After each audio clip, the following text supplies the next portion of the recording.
À la une, crise diplomatique entre le Canada et l'Arabie Saoudite. Le Premier ministre canadien Justin Trudeau, ici à Ottawa, le 31 mai 2018. Reuters, crie soit-il dans les pages du journal La Presse ce vendredi, le quotidien s'inquiète du départ, forcé et à très court terme, de dizaines de médecins saoudiens. Des médecins difficiles à remplacer, selon un courrier interne de l'université McGill, obtenu par le quotidien qui parle déjà de surcharge de travail dans les semaines et les mois à venir. Et selon Le Devoir, ces médecins pourraient partir aux États-Unis. L'Université d'État de Pennsylvanie et l'Université Johns Hopkins, au Maryland, auraient déjà été contactées par les autorités saoudiennes pour les accueillir, selon le quotidien. Au total, ce sont 7000 étudiants saoudiens, dont 250 en médecine qui vont quitter le Canada.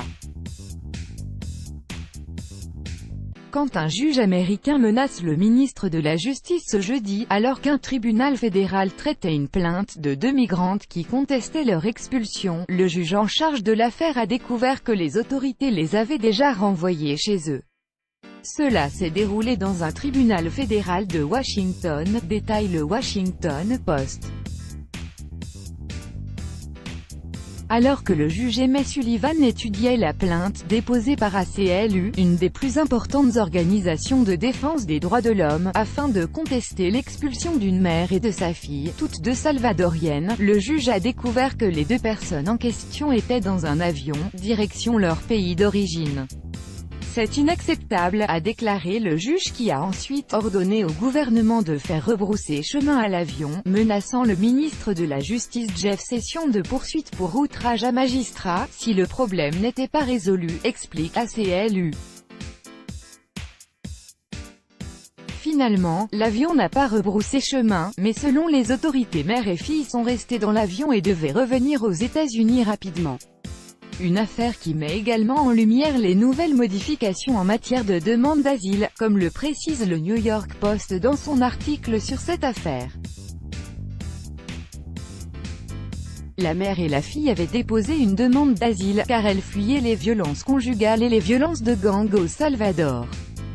Des motifs, précise le quotidien, qui ne sont désormais plus suffisants pour obtenir l'asile depuis une décision du ministre de la Justice, Jeff Sessions, en juin dernier. Vers une dépénalisation de l'avortement en Argentine.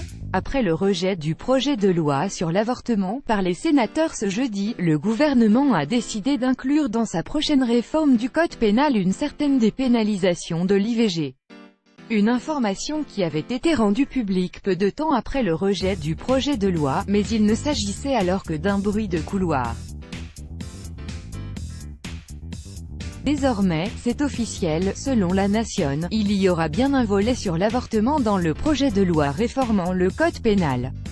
Un projet qui sera examiné le 21 août prochain par le Congrès argentin. Mais il ne s'agira pas d'une véritable dépénalisation, mais d'une révision des peines et des motifs pouvant entraîner une condamnation.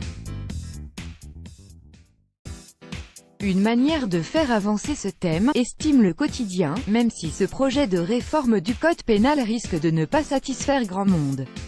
Pression de la justice de plus en forte contre l'ancienne présidente argentine Cristina Kirchner. Les dernières révélations dans l'affaire dite des cahiers de la corruption mettent encore plus de pression sur l'ancienne présidente Cristina Kirchner. Selon Clarín, l'ancien chauffeur du ministère de la Planification, qui a noté pendant des années dans des petits cahiers les dates, les lieux et les personnes à qui il livrait des pots de vin et qui est à l'origine de cette affaire, a expliqué hier au juge qu'il interrogeait que Cristina Kirchner était toujours là lorsqu'il venait remettre de l'argent. Une précision qui a son importance alors que l'ancienne présidente doit se rendre lundi prochain dans le bureau du juge pour s'expliquer. Petite précision du chauffeur, après la mort de Néstor Kirchner, ancien président également et mari de Cristina, les livraisons se sont espacées passant de 3 par semaine à une seule.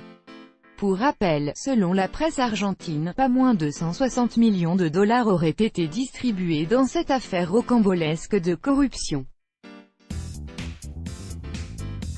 La conférence épiscopale vénézuélienne appelle les autorités à mettre un terme à la répression. C'est par un communiqué que cette conférence épiscopale a demandé hier à Nicolás Maduro de cesser la répression menée suite à la tentative d'attentat dont le président vénézuélien aurait été victime le week-end dernier, nous apprend Tal Cual.